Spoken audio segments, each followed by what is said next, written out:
करवा चौथ की कथा। आइए पढ़ते हैं। बहुत समय पहले की बात है। एक साहूकार के 7 बेटे और उनकी एक बहन करवा थी।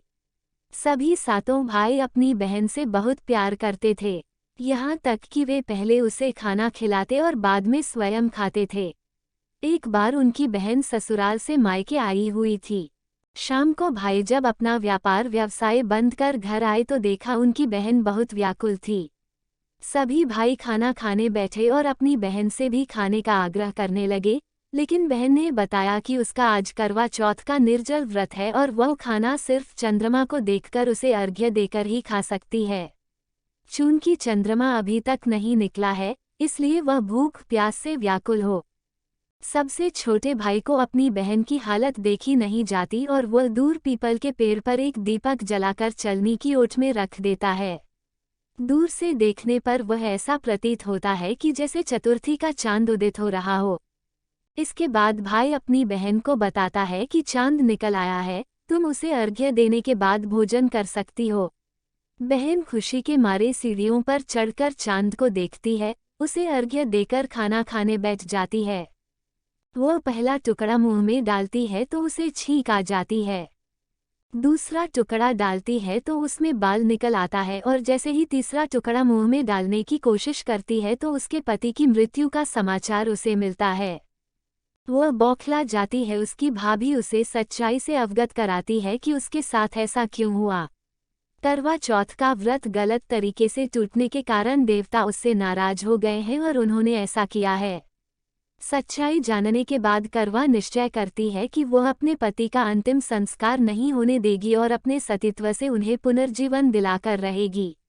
वह पूरे 1 साल तक अपने पति के शव के पास बैठी रहती है, उसकी देखभाल करती है। उसके ऊपर उगने वाली सुईनुमा घास को वह एकत्रित करती जाती है। 1 साल बाद फिर करवा चौथ का दिन आता है। उसकी सभी भाभियां करवा चौथ का व्रत रखती हैं। जब भाभियां उससे आशीर्वाद लेने आती हैं तो वह प्रत्येक भाभी से यम सुई ले लो, पिया सुई दे दो, मुझे भी अपनी जैसी सुहागिन बना दो, ऐसा आग्रह करती है। लेकिन हर बार भाभी उसे अगली भाभी से आग्रह करने का कह चली जाती है। इस प्रकार जब छठे नंबर की भाभी आती है तो करवा उससे भी यही बात दोहराती है। ये भाभी उसे बताती है कि चूंकि सबसे छोटे भाई की वजह से उसका व्रत टूटा था, अतः उसकी पत्नी में ही शक्ति है कि वह तुम्हारे पति को दोबारा जीवित कर सकती है। इसलिए जब वह आए तो तुम उसे पकड़ लेना और जब तक वह तुम्हारे पति को जिंदा न कर दे, उसे नहीं छोड़ना।